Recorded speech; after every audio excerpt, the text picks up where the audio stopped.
right, guys, welcome to the first edition of Real Physician Reacts. I am Dr. Pierre, board certified internist, academic hospitalist physician, practicing out of South Florida. And this is going to be the first of many weekly live shows where I'm going to spend my time reacting to something crazy I see on the internet, whether it be a video, whether it be a Facebook, Instagram, Twitter post, whatever it is, anything that kind of focuses on the aspect of misinformation, especially, obviously, I'm a physician, so I'm going to keep it focused on healthcare. If it's focused on healthcare, if it's misinformation, I am going to talk about it.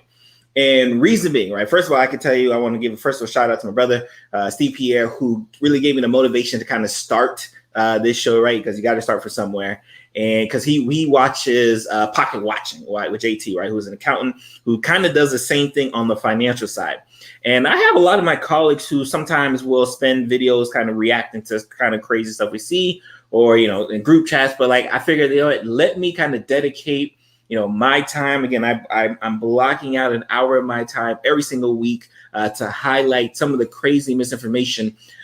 Reason being is because as a physician, I no longer have the ability to just say like, brush it off. Like no one's going to believe that, right? Because that's clearly not the case anymore, right? Like we've seen time and time again that allowing misinformation to fester, right, is allowed to get people to kind of grow and then bad ideas just continue to grow. And then like people die, right? Like that's just, it is what it is, right? People die, right? The World Health Organization has noted that misinformation, especially to the public, has caused countless amounts of deaths. So I'm going to do my small little part in trying to combat that. And I was hoping, right, not to start off, you know, our series, you know, again, getting on, you know, one of my physician colleagues, right? I was hoping, I knew eventually, like, and again, we're obviously, COVID is the flavor of the year and change. So obviously COVID is what we're going to be talking about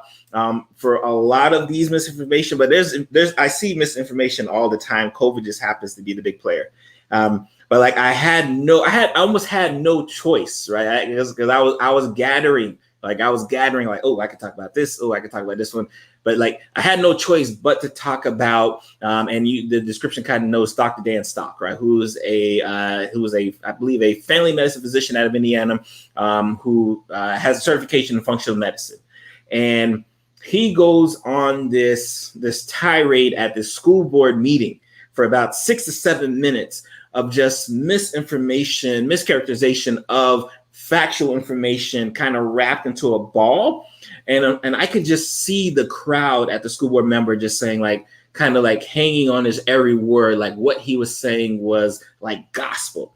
And it's gotten a lot of fanfare. Again, if you just Google Dr. Dan Stock, you'll see it's probably going to be the most watched school board meeting in history, right? Like, because it just, like, what he was saying was so crazy that we as physicians don't have the option to sit back and do nothing. Like I just can't do that no more. So we're going to be going over this video. We're going to be, again, I'm going to be starting and stopping. I'm going to be jumping in saying, nope, wrong, kind of right, definitely needs to expound upon more. Like we're going to be kind of going back and forth. So just follow along with me. And that's going to kind of be the format of this show moving forward, right? Where we just see something crazy and we're going to nitpick it, pick it apart, and then really give you factual information. Because obviously this show is going to be poking fun at a lot of people, but it's really going to be helping to educate the Lunch and Learn community, anyone who may be watching, right? So again, if you're watching on my YouTube channel, or if you're already in the Lunch and Learn community, you're in my private Facebook group, shout out to you guys.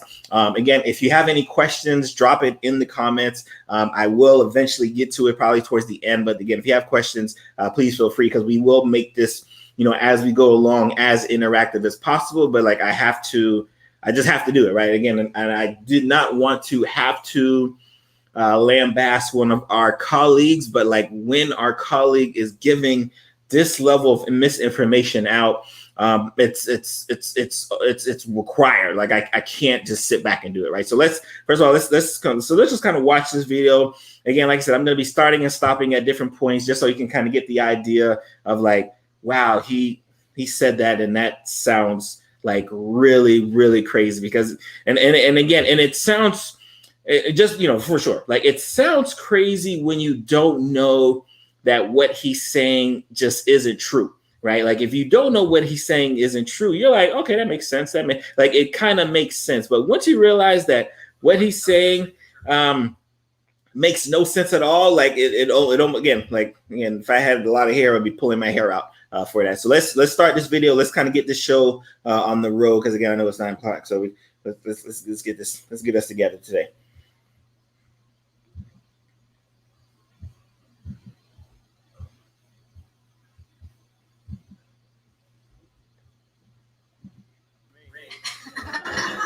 Well, that's why I can't read it. Oh.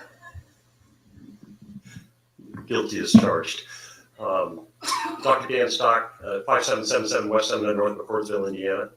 To address your comment, it's hard to believe we're 18 months into this and still having a problem. And I would suggest the reason we still have a problem is because we're doing things that are not useful. And we're getting our sources of information from the Indiana State Board of Health and the CDC, who actually don't bother to read science before they do this. All right. So, we'll start there, right? Let's just stop there, right? The NIH, the CDC. First of all, just for clarification purposes, the NIH is the number one National Health Information is the Health Institute of Health is the number one organization for research funding, like in the world, not just here in the United States. They spend the most money in the world when it comes to research and funding research. So to hear someone who is a physician start off his statement like that, as confident as he does, like almost screams like, oh, you already know, like clearly what he's saying is not going to be factual whatsoever, because when you start off wrong, you have no choice but to continue forward, right? So let's continue follow, just so we can kind of get an idea of what our friend is saying here. Because and unfortunately, it just gets worse, right? That's the problem. It really just continues to get worse as he goes along. Again, we're only like a couple minutes in. I'm actually a functional family medicine physician. That means I am specially trained in immunology and inflammation regulation, and everything being recommended by the CDC is. So let's and again, I hate to stop there. First of all, for those who may not know, who may not be familiar with functional medicine, right? I don't want us to make the mistake that think that it's some made up functional medicine or made no, it's actual. It's there's a lot of physicians. I have a couple of physician colleagues who have certificates in functional medicine. It is not the specialization in immunology as he noted, right? We have immunologists specifically focused on that. It is not that.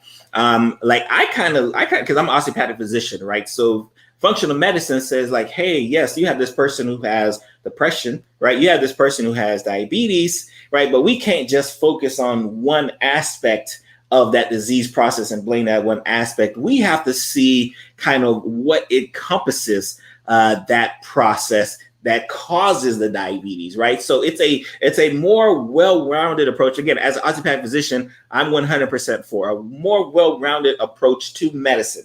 But so again, it's not like a made-up aspect of medicine, but it's definitely not no specialty in immunology. It's definitely not that, right? So again, just the continuation of misleading that occurs throughout this is just fortunately kind of scary. Let's continue. State Board of Health is actually contrary to all the rules of science. So things you should know about coronavirus and all other respiratory viruses: they are spread by aerosol particles, which are small enough to go through every mask. By the way, the literature that supports all of that is in a flash drive that we presented to you. It's been given to the secretary.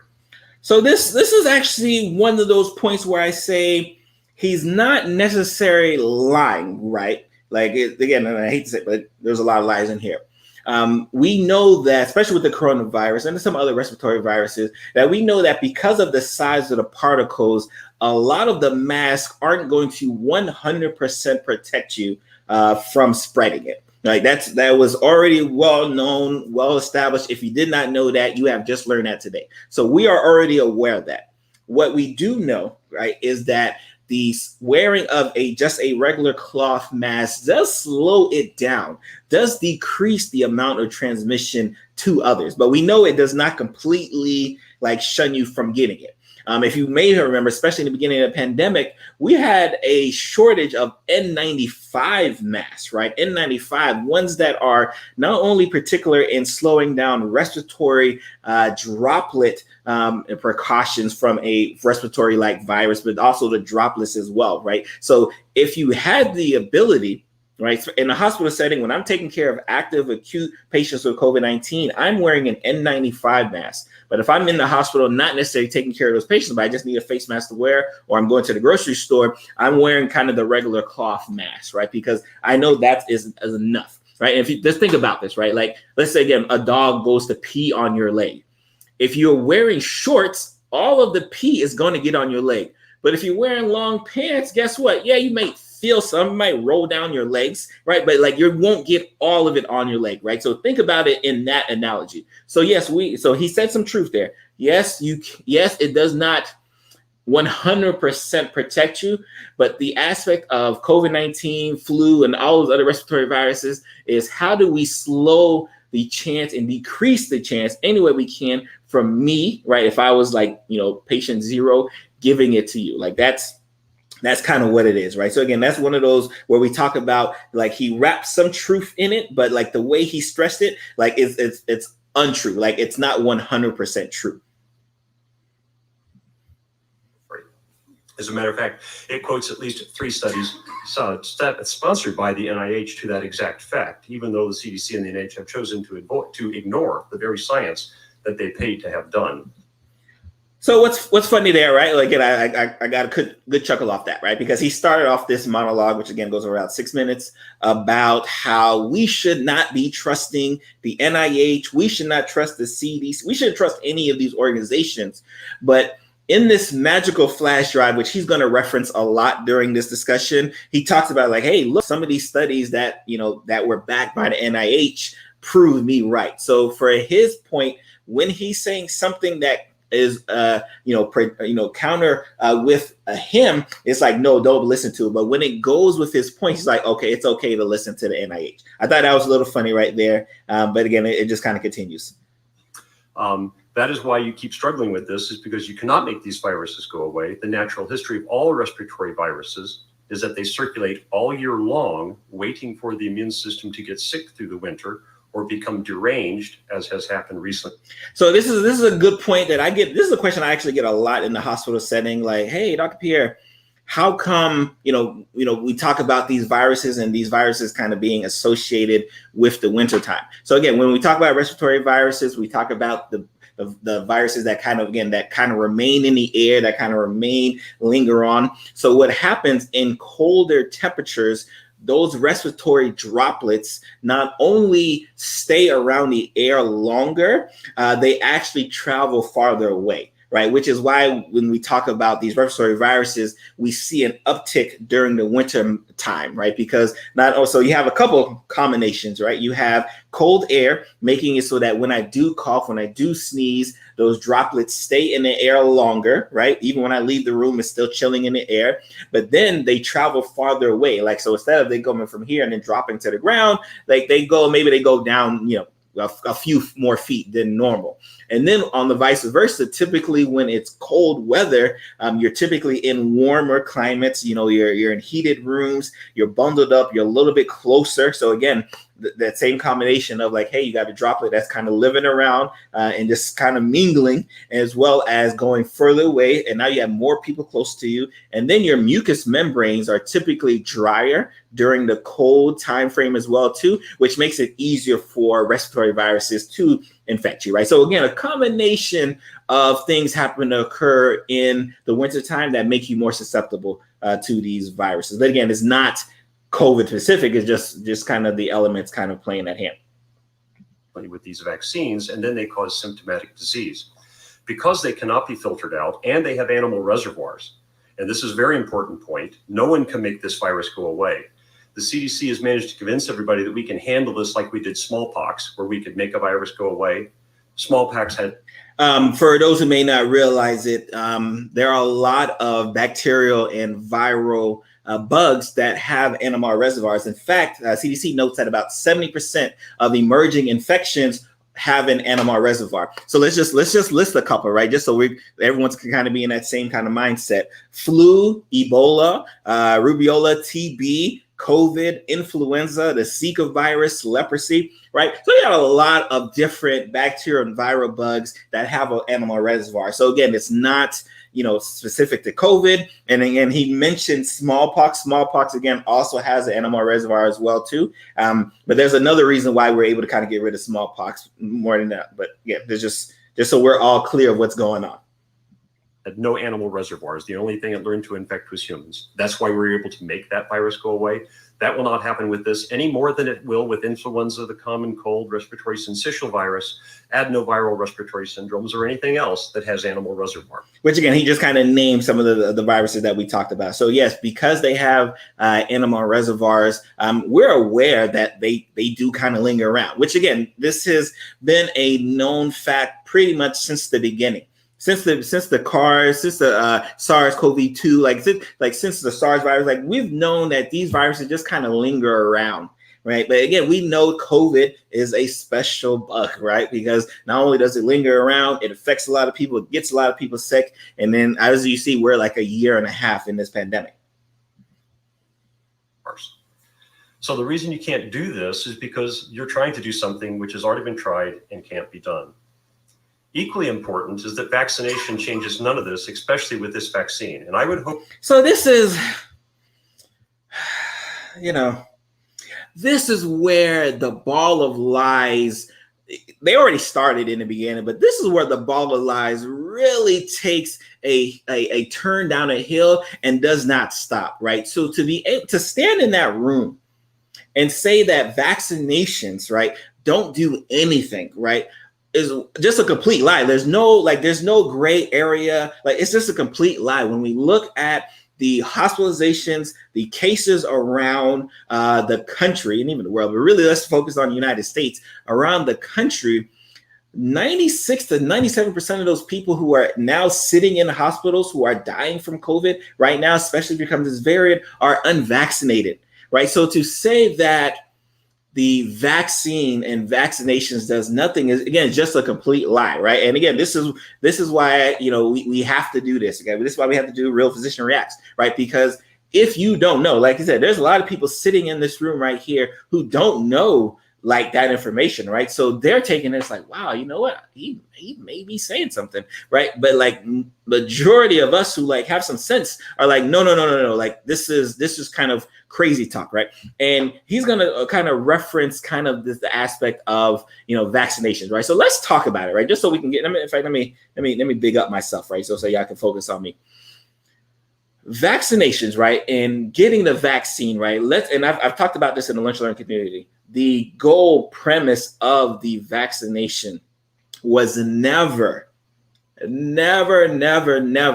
prevent you from getting COVID-19, right? And if this is the first time you're hearing this, I'm sorry, right? But the goal of getting the vaccine was never to prevent you from getting COVID-19 or being diagnosed with COVID-19. That was never, ever the goal.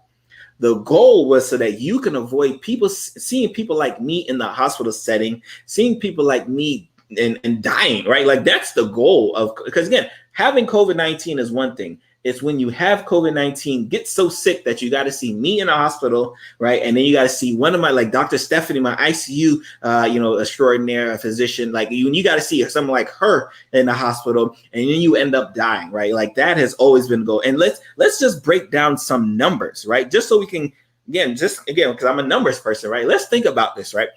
So far, we have had 106. First of all, CDC reports people who have been vaccinated but then end up getting COVID and end up in the hospital. Now, about 45 states report this number. So this number isn't exactly 100%, but at 45%, it's a good enough sample.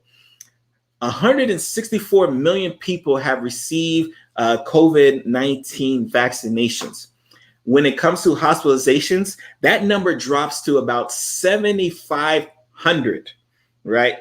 So, and this is hospitalization / deaths. 7,500 out of 164 million, right? And you guys don't even need to do the math because I've already done the math for you.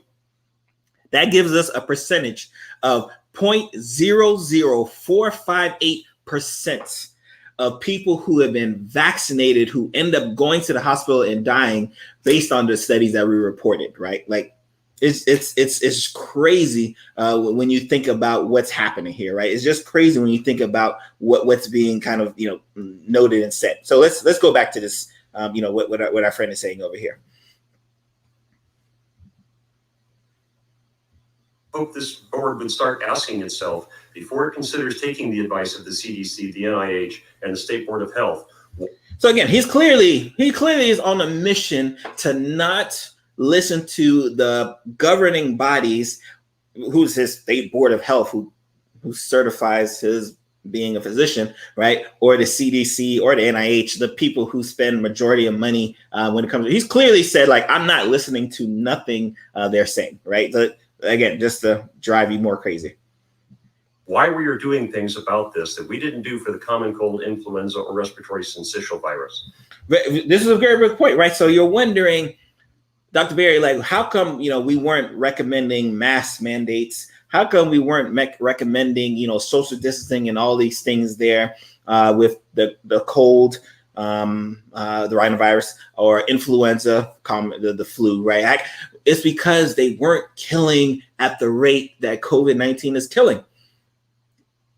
That's literally, it's, again, I hate to simplify it like that.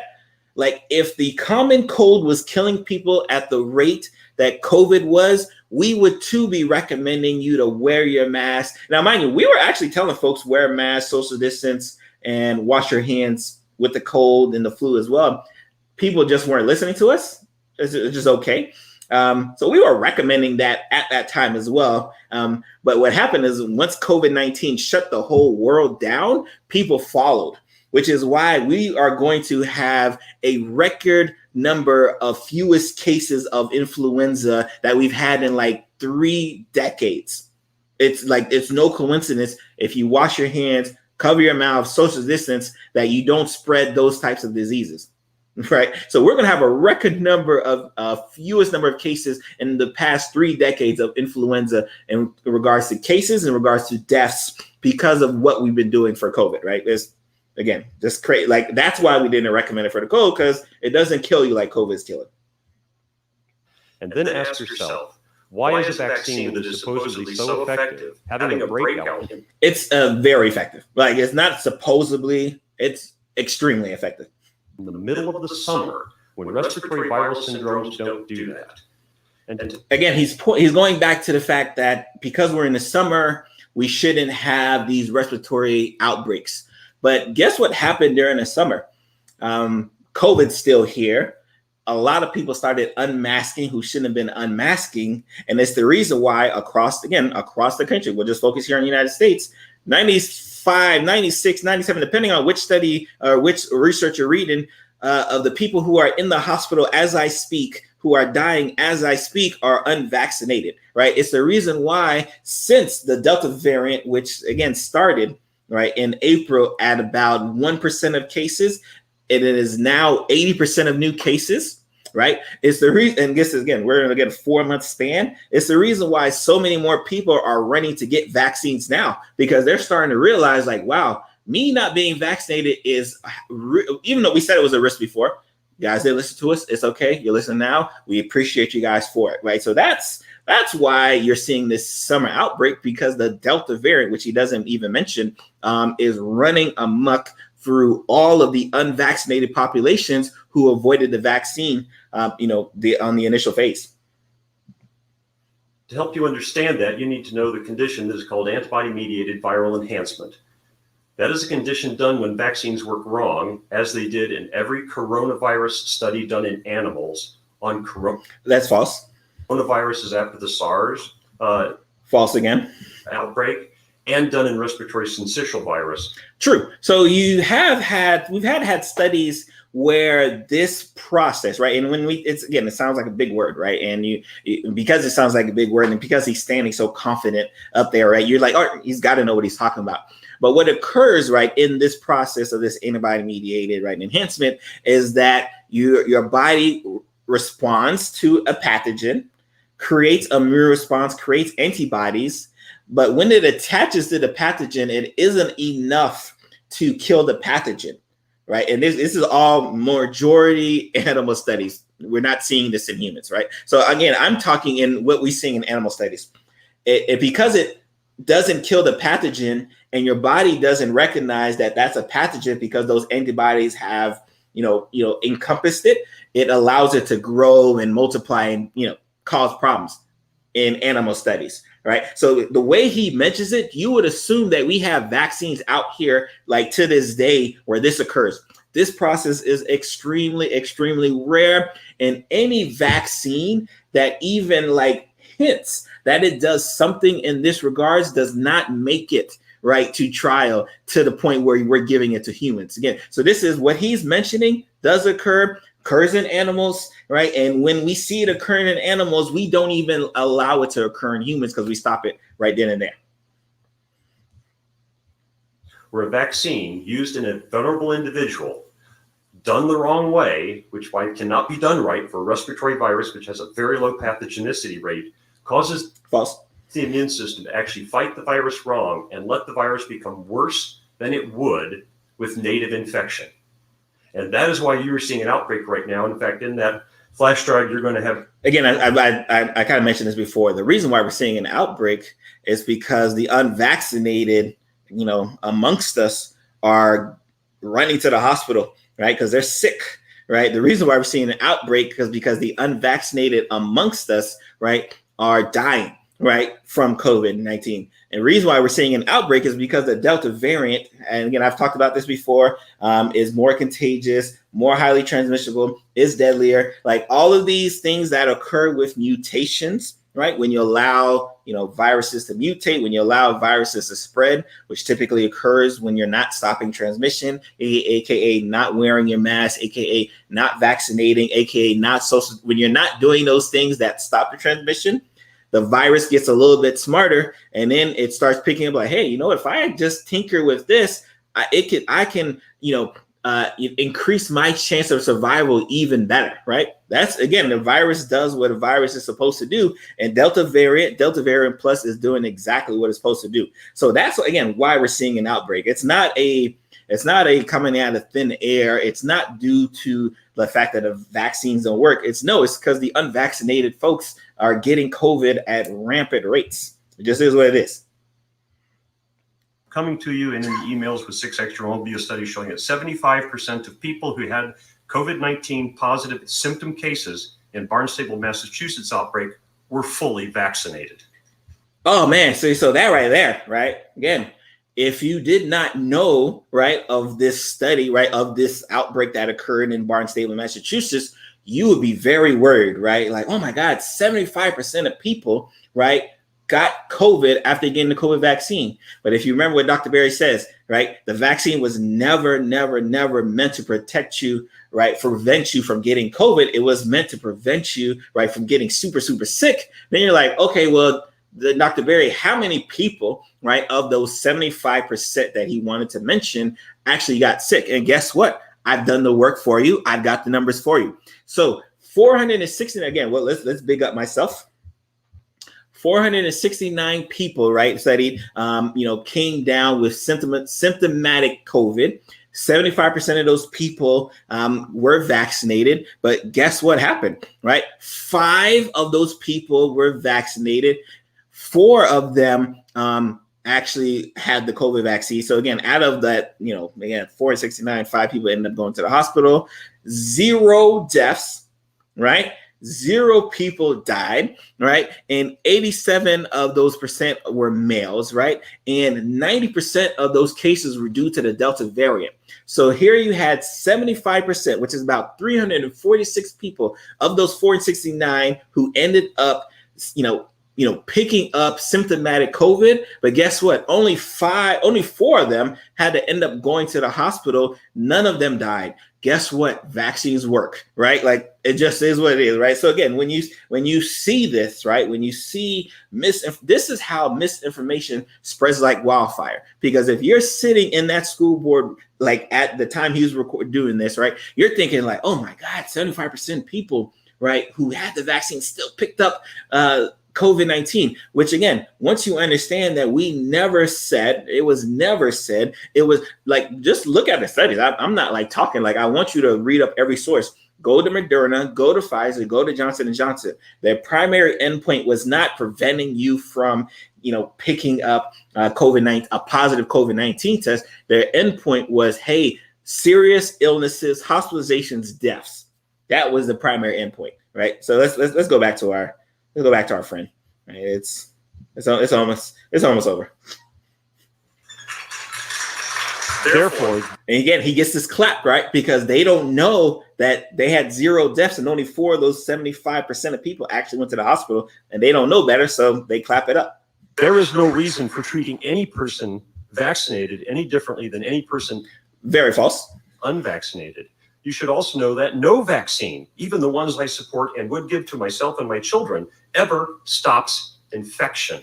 Guess what, right? So this is, again, a point where this is true, right? But if you understand that the purpose of vaccines are never to stop infection, but to, one, decrease transmission rate from A to B, to decrease the chance of seeing someone like me in the hospital from dying. Once you understand that that's the actual goal, getting the virus means, again, it's like, yeah, I got the virus, but I'm like, I don't even feel any symptoms from it. In 2014, there was outbreak of mumps in the National Hockey League. The only people who came down with symptoms were the people who were unvaccinated or unknown vaccine status. Boy, so interesting, right? So he talks about mumps, right? Again, and for those who know, MMR vaccines, right? A lot of us got it as a child. There's been this, this movement to not get an MMR vaccine. Whole nother discussion here. Probably will make a Real Physician Reacts.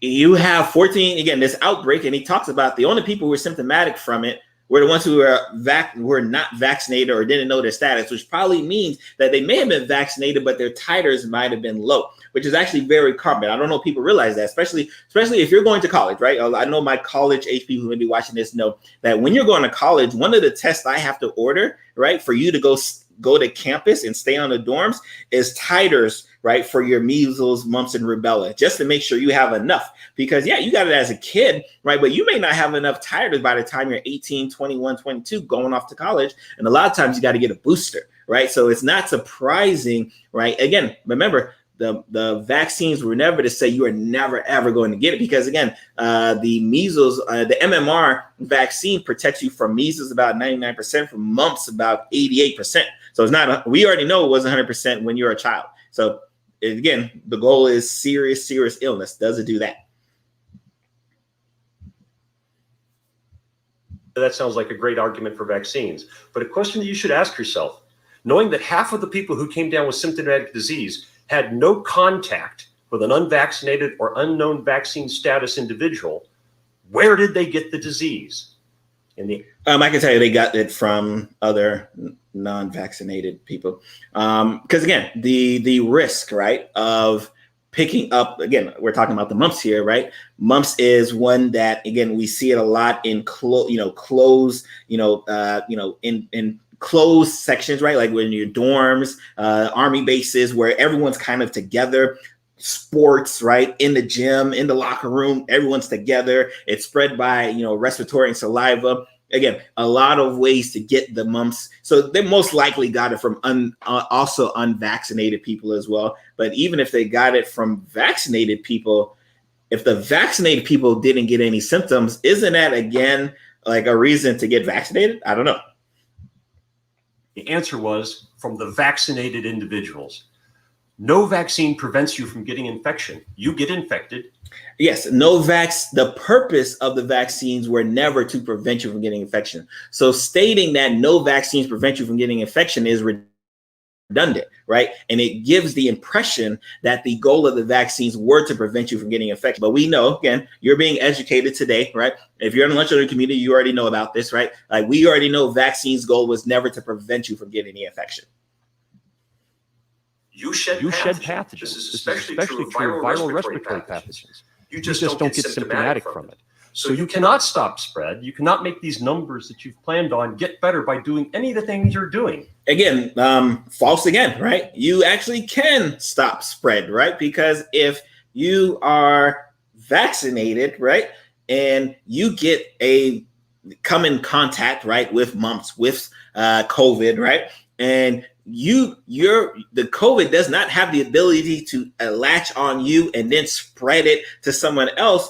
That is literally the definition of you stopping spread. So again, to say that you're not stopping, you can't stop spread if you're vaccinated, if you're quote unquote protected, right? To say that a dog can't pee on your leg if you have long pants on, it's just false, right? It just, come on, it just is what it is, right? It's crazy, just kind of hearing this. Because that is the nature of viral respiratory pathogens. And you can't prevent it with a vaccine because they don't do the very thing you're wanting them to do. And yes, the very thing we want them to do is prevent severe infection and death. So they do a very great job at doing the one thing we want them to do. The goal is never to say, you get this vaccine, you never ever pick this up. Never been the goal, never will be the goal. It's an unattainable goal. Right. So if I have a goal that I already know that I will never, ever get, if I'm a pharmaceutical company, I'm not going to act like I'm going to set out for that goal, because that's a goal that you're never going to get. And you're setting yourself up for failure. You will be chasing this the remainder of your life until you recognize that the Center for Disease Control and the Indiana State Board of Health are giving you very bad scientific guidance. Yes. And again, just patently false. Right. It's just patently false that the guidance that the board that, again, certifies him, right, or the CDC or the NIH, and all of the numbers and all of the facts and statistics that they provide happen to be false, right? Like, could you imagine, like, all of those bodies, right, have to be false in his eyes, right, for us to be given information. But guess what, right? Guess what? Even though all of these people who spend, and again, when I talk about that they spend the most, the NIH spends roughly about 30 to 40 billion a year on research. Billion with a B, right? But it doesn't matter, because guess what? He has the idea to prevent us from getting COVID and getting sick from COVID. And instead, read the articles that are going to come on the email and are on this flash drive. Again, this magical flash drive, right? That he continues to point to, again, really to kind of establish like his credibility within this room, right? It's crazy. Right. And listen to the people in this audience here tonight who actually have recognized the advice they are getting from the CDC and the NIH is counterfactual. So what he's saying is that we should only listen to the people who are sitting in this room, right, in Indiana.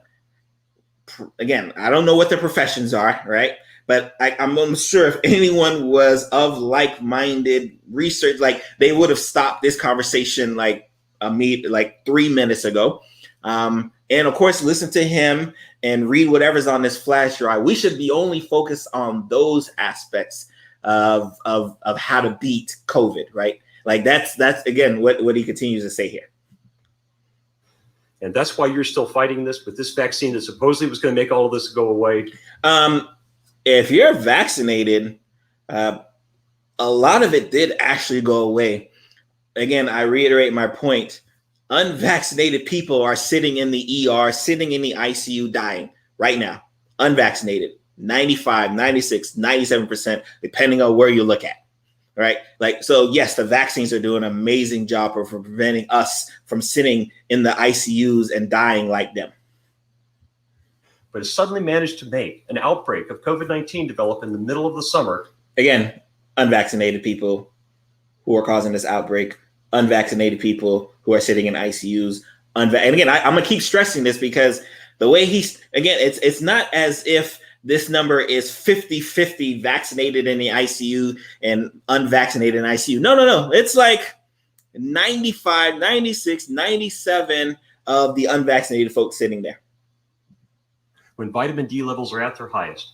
By the way, the other thing that would be vitamin D, right? So I get this question a lot, right? On Instagram and Facebook, like, what can I take trying to protect myself, right? There has been no conclusive studies that shows that vitamin D, vitamin C, zinc, and other, supplements, right, and vitamins in that regards will protect you from getting COVID. There's not a single one that's conclusive. Now, can it help? I think anything that can help your immune system probably is a good thing, right? We know that vitamin D may give some boost. We know zinc may give some boost. We know vitamin C may give some boost. We know sleeping may give some boost, right? We know a lot of things may give some boost. So, but again, to hitch on vitamin D is terrible. Necessary, any vaccine restriction to be considered as if there were no other treatment available. And I can tell you, having treatment right now, again, there is no other treatment available at this time. Did over 15 COVID-19 patients, that between active loading with vitamin D, ivermectin, and zinc, that there is not a single person who has come anywhere near the hospital. 15, right? So, wow. All right. So first of all, let's start, right, with this ivermectin claim. Right. Again, this is something that I heard like early 2020. I didn't even realize people were still like thinking about ivermectin for a parasite, like ringworms, like what we give animals, right, when they get worms, right? Like let me show you how that is, right? FDA clearly says do not use ivermectin for COVID-19. There's not a hospital out here giving ivermectin for COVID-19. But the company who makes ivermectin is like, hey, you know what? Don't use our drug for COVID-19.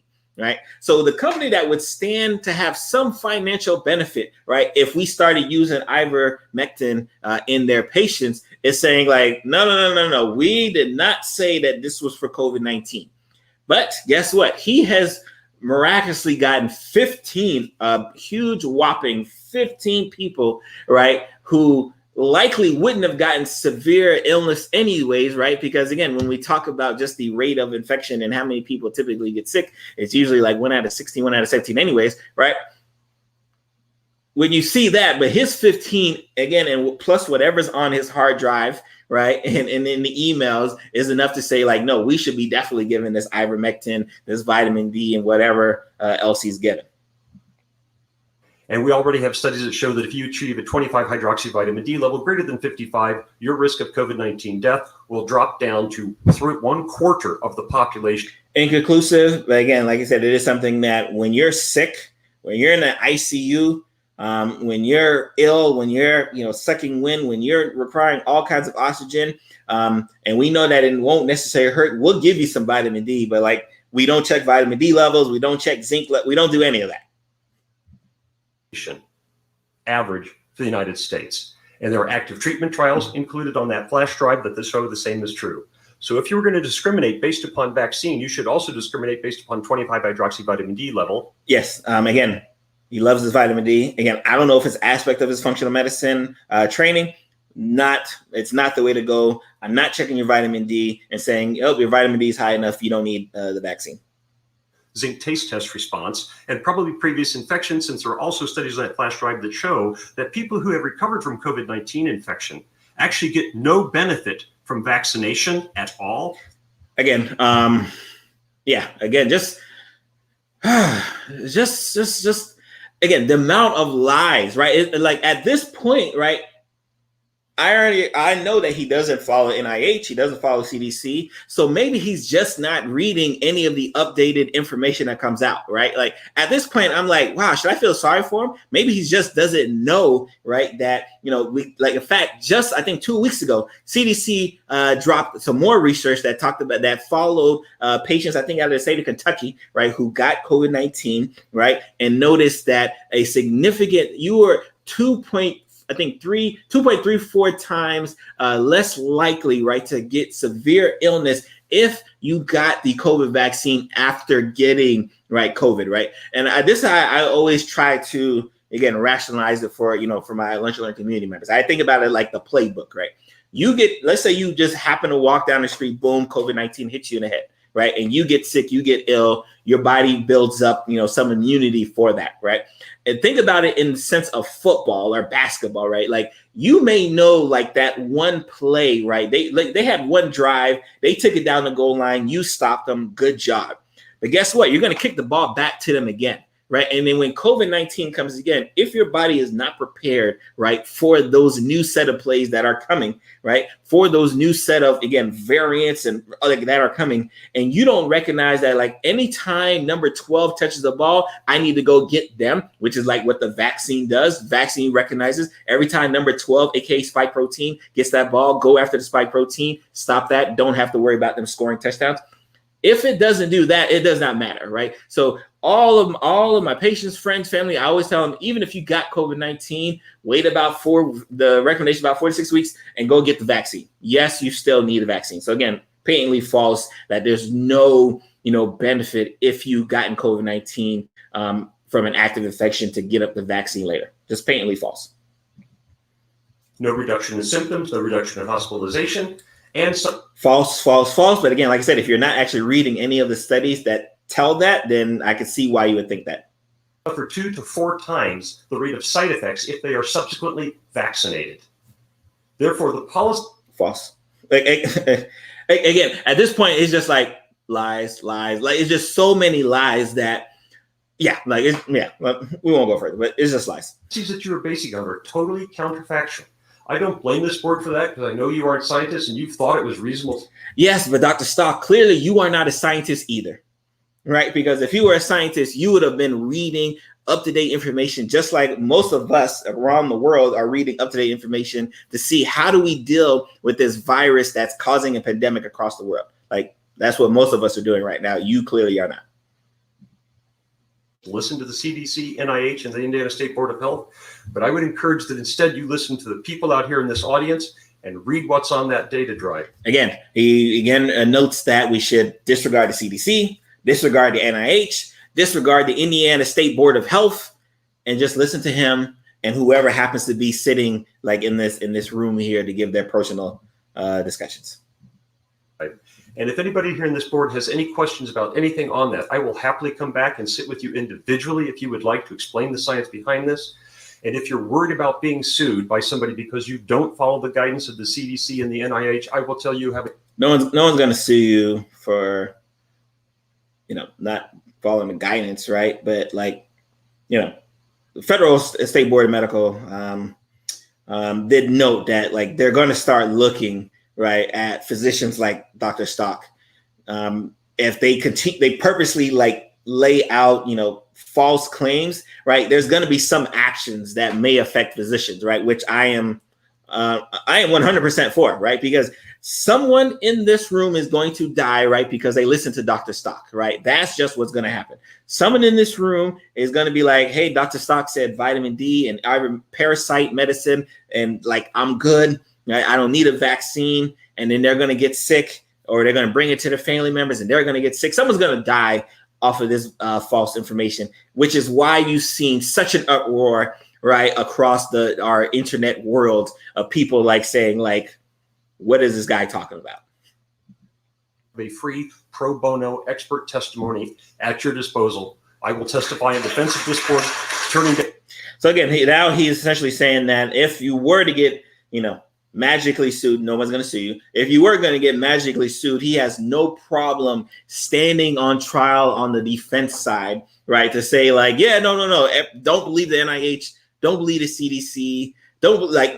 He's already said like, I have no problem. And again, after going through the lawsuit I had to go through, I'm fully aware that there are plenty of physicians who have no problem standing on the side of wrong for a paycheck. He, unfortunately, or fortunately, will do it for free.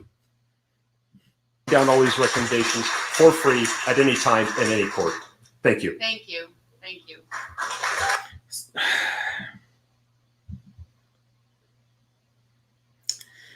Yeah. So again, right. This, just in 6 minutes, the ball of lies that, he was able to spew out, right, in 6 minutes is why you have people dying right now, right?